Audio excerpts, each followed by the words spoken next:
আপনাদের রিকোয়েস্টে আজকে আপনাদের একটি বড় নকশি কাঁথা আর্ট করে দেখাবো। তাও আবার কাঁথাটি হচ্ছে সেই হাজারি গোলাপ ডিজাইনের কাঁথা, যা আমাদের পেজের একটি পপুলার ডিজাইন। দেখা যায় যে প্রতিদিন না হলেও মাসের ভিতরে কয়েকটা হলেও আমাদের এই কাঁথাটি আর্ট করতেই হয়। এত পরিমাণের এই কাঁথাটি সেল হয়েছে যা আপনারা আমাদের পেজের ভিডিও দেখেই জানতে পেরেছেন। আজ ভাবলাম যে আমরা এই কাঁথাটির আর্ট আপনাদের মাঝে শেয়ার করি। সকলে হয়তো আর্ট করতে পারবেন না, তবে এই টিউটোরিয়ালটা আপনারা দেখে রাখুন বা নিজেও আপনারা আর্ট করতে পারবেন। এই কাঁথাটি যখন আমাদের পেজে আপলোড করি, অনেকেই কমেন্ট করেছিলেন যে এটি আসলে হাতে আঁকানো নাকি কোনো কিছু দিয়ে ছাপা দেওয়া।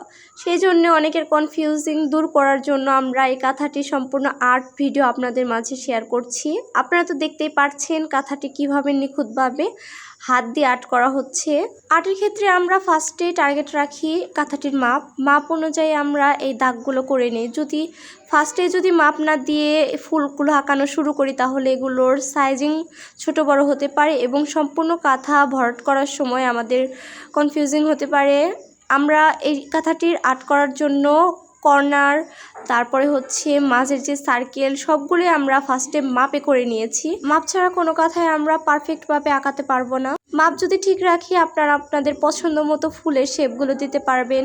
যেমন এখানে আমরা গোলাপের শেপটা দিচ্ছি, আপনারা নানান রাউন্ড শেপ, ভি শেপ, বিভিন্ন ধরনের শেপের ফুল পাতা আর্ট করতে পারবেন, এটি আপনাদের পছন্দ মতো।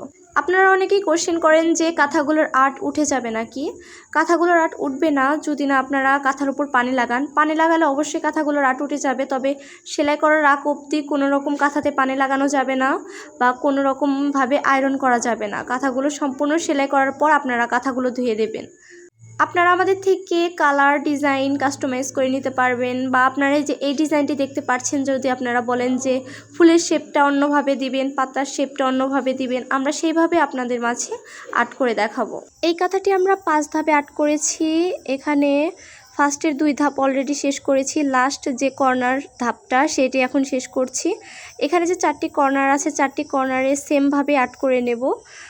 এখানে আমরা যে গোলাপের ডিজাইনটি করেছি এটি সম্পূর্ণভাবে অ্যাডজাস্ট করে নিয়েছি। বাকি যে অংশ থাকে সেখানে পাতা দিয়ে নিচ্ছি, শুধু পাতা দেইনি, কয়েল শেপ দিচ্ছি। শুধু পাতা দিলে হয়তো অতটাও সুন্দর লাগবে না, তাই কয়েল শেপ দিয়েও আরেকটু ভরাট করে নিচ্ছি।